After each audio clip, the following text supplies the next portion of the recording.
जय हिंद दोस्तों। आज मैं आपको बताऊंगा कि आपने किसी को पैसा दिया है जो बिना सबूत का हो, बिना गवाह का हो, या फिर आपको पैसा देने से पहले क्या क्या एहतियात बरतनी चाहिए, मतलब क्या क्या डॉक्यूमेंट्स आपको तैयार करना चाहिए, या फिर डॉक्यूमेंट्स आप नहीं कर सकते हैं, एग्रीमेंट नहीं कर सकते हैं। मान लिया जाए वो आपका दोस्त है, रिश्तेदार है, गांव का कोई लोग है, जानने वाला है, या फिर ऐसा व्यक्ति है जो आपके दिल के काफ़ी करीब है। लेकिन जब पैसे की बारी आती है, जब पैसे की बातें होती है, जब पैसा इंसान ले लेता है, चाहे आपका 20,000 हो, 50,000 हो, 1,00,000 हो, 2,00,000 हो, और समय पर आपको पैसा नहीं देता है, या फिर पैसा देने से मना करता है, या फिर टाइम पे टाइम देते रहता है, जबकि उस पैसे में आपको कोई भी किसी प्रकार का इंटरेस्ट नहीं मिल रहा है, फिर भी आपको समय पे पैसा वापस नहीं किया जा रहा है, आप क्या कार्रवाई कर सकते हैं, किस तरह उससे पैसा ले सकते हैं, क्या लीगल एक्शन ले सकते हैं। आपके पास अगर सबूत ना भी है तो क्या लीगल एक्शन ले सकते हैं, वो सारी प्रक्रिया बताऊंगा। साथ में ये ज़रूर बताऊंगा कि अब किसी को पैसा दे रहे हैं और जानने वाला है, रिश्तेदार है, आपके एग्रीमेंट उससे नहीं बना सकते हैं, आपको किस तरह से हिडन सबूत बनाना है जो उसको पता भी नहीं चलेगा, आपके पास प्रूफ भी रहेगा। इस सारी जानकारी दूंगा। आगे बढ़ने से पहले आपसे रिक्वेस्ट करूंगा कि इस वीडियो को लाइक कर ले, और मन में कोई सवाल प्रश्न होगा तो आप कमेंट बॉक्स में जरूर लिखेंगे, उस टॉपिक पर भी वीडियो जरूर बना दूंगा। अब सीधा आते हैं टॉपिक पर। आपको बता दूं कि आप किसी को पैसा देने जा रहे हैं। पहले ये बताता हूं कि पैसा आप किसी को दे रहे हैं और आपको लगता है कि एग्रीमेंट नहीं बनाना चाहिए, क्या बनाओ एग्रीमेंट, लेकिन मन में ये भी संशय है कि अगर पैसा कभी नहीं दे तो मैं क्या कर सकता हूँ, मेरा तो रिश्तेदार है, दोस्त है, जानने वाला है, गाँव का व्यक्ति है, या फिर ऐसा व्यक्ति है जिससे एग्रीमेंट नहीं बनवा सकते, बहुत भरोसा है, लेकिन पैसे में ही भरोसा की हत्या होती है। तो मैं आपको बता दूं, आपको करना क्या है कि आप किसी को भी पैसा दे रहे हैं, कितना भी क्लोज हो, कितना भी नज़दीक हो, कितना भी दिल का करीब हो, आपको करना क्या है कि पैसे देने से पहले आपको करना क्या है कि आप उसे पैसे दे रहे हैं तो यूपीआई के माध्यम से पैसे दें। किस चीज़ के माध्यम से? यूपीआई। और यूपीआई में क्या क्या आता है सभी लोग नहीं जानते होंगे, तो मैं आपको बता दूं। फ़ोन पे, पेटीएम, गूगल पे, भारत पे, इस तरह के कोई भी पे है जो आप अपने मोबाइल से उसके मोबाइल पर ट्रांसफ़र करते हैं, वो यूपीआई के माध्यम से ट्रांसफ़र होता है, आप उन्हें पैसा दें। इससे क्या होगा कि हिस्ट्री में आपका सबूत हो जाएगा, एक तरह से रिसिप्ट मिल जाता है आपको। समझो रिसिप्ट है जो हमेशा प्रूफ बना रहेगा कि इस डेट को, इतने टाइम को मैंने उससे इतना पैसा दिया, ये आपका प्रूफ बन जाएगा। तो यूपीआई के माध्यम से पैसा दे, चाहे 20,000 देना हो, 50,000 देना हो, 1,00,000 रुपया तक एक दिन में ट्रांसफ़र किया जा सकता है यूपीआई के माध्यम से। अगर 2,00,000 देना है तो फिर दूसरे दिन 1,00,000 कर दीजिए, लेकिन यूपीआई के माध्यम से कीजिए। दूसरा क्या है, चेक के माध्यम से कर सकते हैं। आप चेक के माध्यम से देंगे, उससे बोलिए कि अकाउंट से आप जाकर पैसा निकाल लो, या फिर अकाउंट पे ही चेक दीजिए, वो जाके उसके आपके अकाउंट से कट के उसके अकाउंट पे पैसा चला जाएगा। उसका एक फ़ोटोकॉपी आप रखिए, उस चेक का, जिस तरह का चेक दे रहे हैं उसका एक फ़ोटोकॉपी अपने पास रखिए, ताकि चेक नंबर का डिटेल्स आपके पास रहे। तीसरा क्या है, इंटरनेट के द्वारा भी ट्रांसफ़र कर सकते हैं, जिसे इंटरनेट बैंकिंग कहते हैं। उसके द्वारा भी आप ट्रांसफ़र करेंगे तो भी आपके पास सबूत रहेगा। कोई भी सबूत किसी भी प्रकार से ऑनलाइन उसे आप पैसा देते हैं तो आपके पास ऑटोमेटिक एक सबूत बना रहता है। आपके पास क्या होता है कि आपके पास एक रिसिप्ट में मिल जाता है, एक तरह से रिसिप्ट ही समझिए, वो प्रूफ बन जाता है। तो आपको ये काम करना है। अब बता रहा हूँ कि पैसा रिकवरी कैसे होगा। तो ये आपका प्रूफ हुआ, अब ये प्रूफ ही हो गया। अब होता क्या है कि उस व्यक्ति से जब आप पैसा मांगते हैं, उस व्यक्ति से पैसा मांगते हैं, या 2 महीना हो गया, 4 महीना हो गया, 6 महीना हो गया, 10 महीना हो गया, उस व्यक्ति से आप पैसा मांगते हो, पैसा नहीं दे रहा है, आप उससे तंग हो गए हुए हैं, परेशान हो गए हुए हैं, पैसा आपका ज़्यादा है, 20,000 है, 50,000 है, 1,00,000 है, 1,50,000 है, आप परेशान हैं, भाई दे नहीं रहा है। हो सकता है पैसा मांगने पर धमका भी रहा है, आपको गाली गलौज भी कर रहा है, आपकी बुराई भी कर रहा है, क्या करेंगे आप? तो इसके लिए उससे फ़ोन करना है। आप फ़ोन करके जब उससे पैसा जब जब मांगिएगा, आप जब फ़ोन करके आप पैसा मांगेंगे तो वो कोई ना कोई बहाना ज़रूर बनाता है, जैसे बाद में दे दूंगा, कई चीज़ें हैं, जैसे बाद में दे दूंगा, पैसा लेके भाग थोड़ी न जाऊंगा, आप 2 महीना रुक जाओ, 1 महीना रुक जाओ, कहीं से पैसा आने वाले हैं, मैं आपको सीधा पैसे चुका दूंगा, या फिर बिजनेस में लॉस लग रहा है, जब ठीक ठाक हो जाएगा तो मैं आपको चुका दूंगा। ऐसे बहुत तरह के बहाने होंगे। तो इस चीज़ को आप रिकॉर्ड करेंगे, ये रिकॉर्ड करेंगे। अब ये एक दूसरा सबूत हुआ आपके पास। क्या सबूत हुआ? दूसरा सबूत। इससे क्या साबित होता है कि आपके पैसे उसके यहाँ बाकी हैं, तभी तो वो कह रहा है कि कल दे दूंगा, परसों दे दूंगा, 2 महीने बाद दूंगा, या फिर पैसे आते हैं तो दे दूंगा, या फिर मैं भागा जा रहा हूँ, क्या मैं पैसे आपको दे ही दूंगा, मैं पैसे आपको नहीं डूबने दूंगा। ये दूसरा सबूत हो गया। इस रिकॉर्डिंग से ये साबित होता है कि उसने आपका पैसा ले रखा है, दूसरा सबूत। तीसरा क्या है कि आप वो नहीं दे रहा है समय पर, आप लीगल एक्शन लेना चाह रहे हैं। अब सोचेगा सबूत क्या है, किस आधार पर मैं लीगल एक्शन लूँ। तो मैं आपको बता दूं कि सबसे पहले करना है, उस पर डायरेक्ट केस आपको नहीं करना है। डायरेक्ट कभी भी किसी पर आप केस मत करिए। ऐसे मामलों में केस नहीं करना है, आपको किसी वकील को पकड़ना है, चाहे वो सीनियर वकील हो, जूनियर वकील हो, किसी प्रकार का वकील हो, बहुत कम फीस लेंगे। आपको मैं बता दूं कि अगर 1000 रुपया भी आप दे देंगे उन्हें तो बढ़िया से एक लीगल नोटिस तैयार आपका कर देंगे। 1000 हो, 2000 हो, 3000 हो, जैसे वकील है, जितने बड़े वकील के पास जाएंगे उसी तरह फीस बढ़ता जाएगा। लेकिन एक जूनियर एडवोकेट के पास भी जाएंगे तो 1000 रुपया लेकर आपको एक लीगल नोटिस तैयार कर देगा बंदा। वो लीगल नोटिस क्या करेगा, जो आपका पैसा रख रखा है उसके पास भेजेगा। लीगल नोटिस में क्या 15 दिन से 1 महीना का समय दिया जाता है। आप अगर उसमें लिखवा भी रहे हैं तो 15 दिन से 1 महीना का टाइम दे कि आपको लीगल नोटिस मिलने के बाद 15 दिन से 1 महीने के अंदर मेरा पैसा लौटा दे, अन्यथा मैं आप पर कानूनी एक्शन लूँगा, मैं आप पे मुकदमा करूँगा। इस तरह से सारी बातें उस पर लिखी रहती है, वकील साहब उन्हें भेज देंगे। तो जैसे लीगल नोटिस अगले को मिलेगा वकील के द्वारा, वकील के लेटर हेड पर जैसे हो लीगल नोटिस उससे मिलेगा। ज़्यादातर मामलों में क्या होता है कि लीगल नोटिस जैसे मिलता है लोग घबरा जाते हैं, हड़बड़ा जाते हैं, सोचते कंप्रोमाइज़ कर ले, अन्यथा केस हो जाएगा तो फिर पिस जाएंगे, उसमें बेमतलब का पैसा भी देना पड़ेगा, खर्चा भी होगा, उसके बाद कोर्ट भी दौड़ना पड़ेगा। तो ज़्यादातर मामलों में होता क्या है कि कंप्रोमाइज़ ही हो जाता है। क्या होता है, कंप्रोमाइज़ हो जाता है, आपस में कंप्रोमाइज़ कर लेते हैं और पैसा दे देते हैं। पैसा दे देते हैं, थोड़ा कम ज़्यादा करके कंप्रोमाइज़ करके पैसा दे देते हैं, या फिर कोई ऐसा टाइम दे देते हैं जिस टाइम पे वो पैसा वापस कर ही देते हैं। 80% मामलों में ऐसा देखा गया है। लेकिन फिर भी कुछ लोग ऐसे भी होते हैं 20% जो पैसा नहीं देते हैं, ना कंप्रोमाइज़ करते हैं, ना देने के लिए तैयार होते हैं, जिद्दी टाइप का होते हैं। तो उसके लिए करना क्या है कि आपको टाइम देखना है। अगर वो जवाब नहीं देता है तो सीधा सिविल कोर्ट आपको जाना है, उसी वकील के माध्यम से सिविल कोर्ट जाएंगे। अब आपके पास सबूत 3 हो चुका है पक्का। एक तो आपने उसे ऑनलाइन पैसा दिया था, उसका रिसिप्ट तो आपके पास है ही, उसका रिकॉर्ड आपके पास है। दूसरा क्या है कि आपने उसे फ़ोन किया था या फिर मैसेज के द्वारा या चैटिंग के द्वारा आपने उससे पैसा मांगा तो उसने आनाकानी किया या फिर टाइम दिया, वो सबूत आपका दूसरा हो गया। तीसरा क्या हो गया, लीगल नोटिस आपने उसे भेजा, जवाब नहीं दिया, वो सीरियस नहीं लिया उन चीज़ों के, उस डेट में आपका पैसा वापसी नहीं किया, तो क्या हुआ, 3 सबूत आपके पास होगा। 3 सबूत हो गया। अभी तीनों सबूत हुआ, तीनों पुख्ता सबूत हो गया। इस चीज़ का प्रमाण हो गया कि वो व्यक्ति आपको पैसे लेकर आपको परेशान कर रहा है, समय पर नहीं दे रहा है। तो आपको करना क्या है, फिर इसके बाद सिविल कोर्ट जाना है। मैंने आपको बताया सिविल कोर्ट जब आप जाएंगे तो सिविल कोर्ट में जाते आपको क्या करना है, CPC के ऑर्डर 37 के तहत समरी सूट आपको दायर करना है। समरी सूट होता है, उसको दायर करना है सिविल कोर्ट में उसके खिलाफ। जब वहाँ पे करेंगे तो आपको सबूत की आवश्यकता होगी, जो मैंने आपको बताया। तो सबूत बहुत ही तगड़ा सबूत आपके पास बन चुका है। 3 सबूत आपको, जो मैंने आपको बताया, वो तीनों सबूत आपको पेश करने हैं। इसके अलावा आप चाहे तो 1-2 गवाह भी पेश कर सकते हैं, जो आपका दोस्त हो, घर का परिवार का मेंबर भी हो सकता है, तो उसको पेश कर दे कि इनके सामने ये पैसा लिया था। तो ऐसे तो आपका ऑन रिकॉर्ड है ही, लेकिन फिर भी 1-2 गवाह पेश कर देंगे तो और ज़्यादा मजबूत हो जाएगा।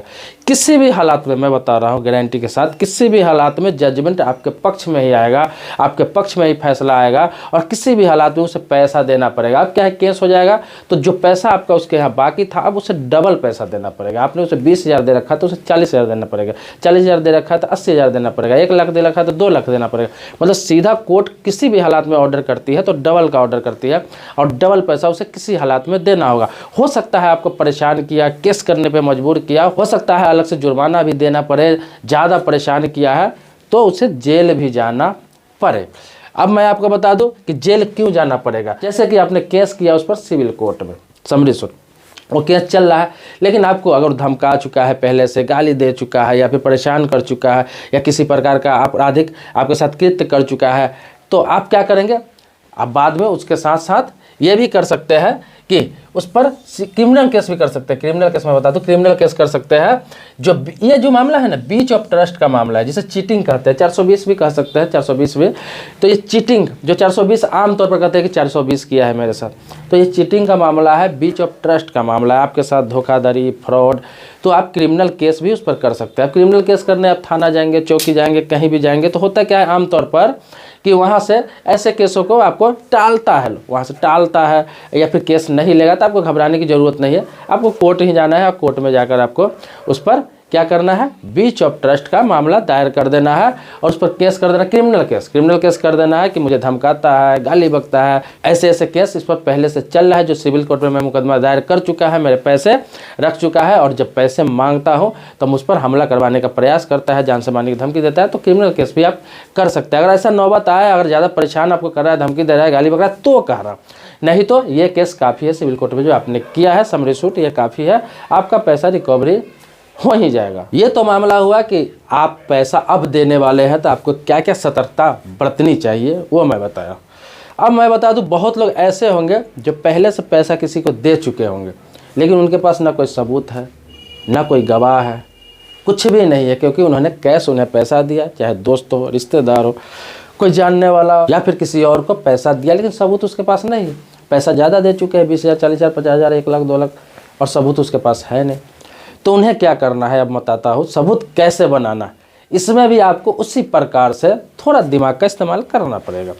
आप उन्हें मैसेज करिए, चाहे व्हाट्सएप के माध्यम से, चाहे मोबाइल में टेक्स्ट मैसेज के माध्यम से, चाहे मैसेंजर के माध्यम से, किसी भी माध्यम से मैसेज करिए कि मेरा पैसा आप कब लौटा रहे हो।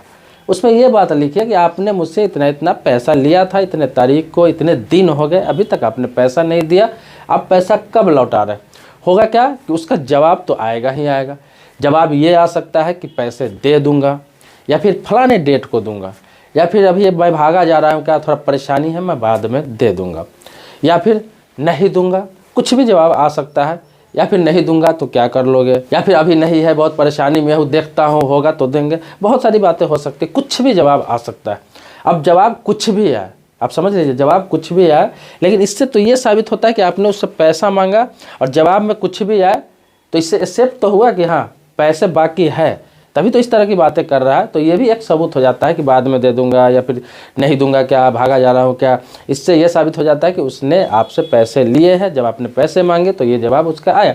ये एक सबूत हो गया आपके पास, ये बहुत बड़ा सबूत हो जाता है, क्योंकि पैसा लिया है तो जवाब देगा ही। ऐसा तो नहीं लिख के भेजेगा कि तुमसे पैसा ही मैंने नहीं लिया, या फिर मैंने तुमसे पैसा कब लिया, इस तरह का तो करेगा नहीं, कुछ ना कुछ जवाब आएगा। तो ये बहुत बड़ी सबूत हो जाती है। या फिर कॉल पर बात करते उससे पैसा मांगते कि भाई पैसा कब दोगे, वही सेम जवाब आएगा आपके पास, सेम उसी में से कुछ जवाब आएगा, वो भी एक आपके पास सबूत हो जाता है। कॉल रिकॉर्डिंग आप कर ले, 2-4 बार ऐसे करते हैं, जवाब आता है, इसमें क्लियर हो जाता है कि आपका पैसा बाकी है, आप उससे मांग रहे हैं और वो आनाकानी कर रहा है, नहीं देना चाह रहा है, या फिर टाल रहा है, आपको परेशान कर रहा है। तो सेम सिचुएशन है जो मैंने आपको बताया, यही करना है। आपको समरी सूट दायर करना है सीपीसी के ऑर्डर 37 के तहत। सबूत आपके पास यही हो जाएगा। रही गवाह की बात, तो गवाह 1-2 दोस्त या रिश्तेदार को अपना बना सकते हैं। इसमें भी डायरेक्ट आपको केस नहीं करना है, प्रोसेस वही रहेगा, डायरेक्ट केस नहीं करना है। आपको पहले उसे लीगल नोटिस देना है, लीगल नोटिस देना है, वकील के माध्यम से उसको लीगल नोटिस देना है कि 15 दिन से 1 महीना के अंदर मेरा पैसा आप दे दें, नहीं देंगे तो आप पर मैं केस करने जा रहा हूँ, मुकदमा करने जा रहा हूँ। जवाब नहीं दिया तो केस मुकदमा होगा, जवाब अगर दे दिया, पैसा दे दिया तो कंप्रोमाइज़ हो जाएगा, बात खत्म ही हो जाएगी। मैंने बताया कि 80% मामलों में लीगल नोटिस से काम चल जाता है। ये भी एक कानूनी प्रक्रिया है। अगर नहीं देता है तो उसके आधार पर आपके पास 2 सबूत हो जाता है कि लीगल नोटिस भी मैंने दिया, इसका जवाब उन्होंने नहीं दिया, मतलब कि वो पैसा देने के राजी नहीं है, ये साबित हो जाता है। तो ये लीगल नोटिस का अगर जवाब नहीं दिया तो ये भी एक सबूत हो जाता है। दोनों सबूत के आधार पर आप उस पर मुकदमा कर सकते हैं। जजमेंट आपके पक्ष में ही 100% आएगा, थोड़ा टाइम लग सकता है लेकिन मुकदमा आपके पक्ष में ही आएगा। तो ये तो हो गई, आपको पैसा लिया हुआ है, सबूत है नहीं है। इसलिए अब कुछ बातें आपको बताता हूँ कि पैसा किसी को आप दे रहे हैं, कोई भी हो तो एग्रीमेंट जरूर करें। एग्रीमेंट बना ले, चाहे वो 10 रुपये का स्टाम्प हो, 50 रुपये का स्टाम्प हो या 100 रुपये का स्टाम्प हो, जैसा पैसा उस तरफ से एग्रीमेंट बना ले। लेकिन होता क्या है कि रिश्तेदार है, दोस्त है, जानने वाला है, गाँव समाज का है, अपना है, तो पैसा लेते हैं। तो मैं आपको बताया कि एग्रीमेंट ना भी बनाते हैं तो कोई दिक्कत नहीं है, लेकिन ऑनलाइन माध्यम से पैसा उसे दे। ऑनलाइन माध्यम से जो मैंने आपको बताया, UPI, चेक या बैंक अकाउंट, किसी भी प्रकार से आप उसे ट्रांसफ़र करें जिसका सबूत या रसीद आपके पास हो। ये तो बातें हो गई कैश लेन देन की। अब मैं बताता हूँ कि एडवांस, आप किसी दुकानदार से, किसी भी दुकानदार से कुछ कंस्ट्रक्शन का सामान ले रहे हैं आप, या फिर कोई भी इलेक्ट्रॉनिक सामान ले रहे हैं, चाहे कुछ भी ले रहे हैं, वहाँ पर आपने एडवांस पैसा दिया है। बहुत सारी चीज़ होती है कि आप ज़्यादा रकम का सामान मंगा रहे हैं या ले रहे हैं, तो दुकानदार अक्सर कहते हैं कि मेरे यहाँ कुछ एडवांस कर दो, मैं सामान मंगा कर दे दूंगा। तो बहुत बार ऐसा होता है कि एडवांस पैसा आपसे ले लिया गया और आपको पैसा वापस नहीं दिया जाता है, सामान भी नहीं दिया जाता है। वो बहाना बनाता रहता है, कल दे दूंगा, परसों दे दूंगा, जबकि होता क्या है कि आप चाहते हैं कि सामान नहीं दे तो पैसा वापस लेके मैं कहीं और से सामान ले लूँ।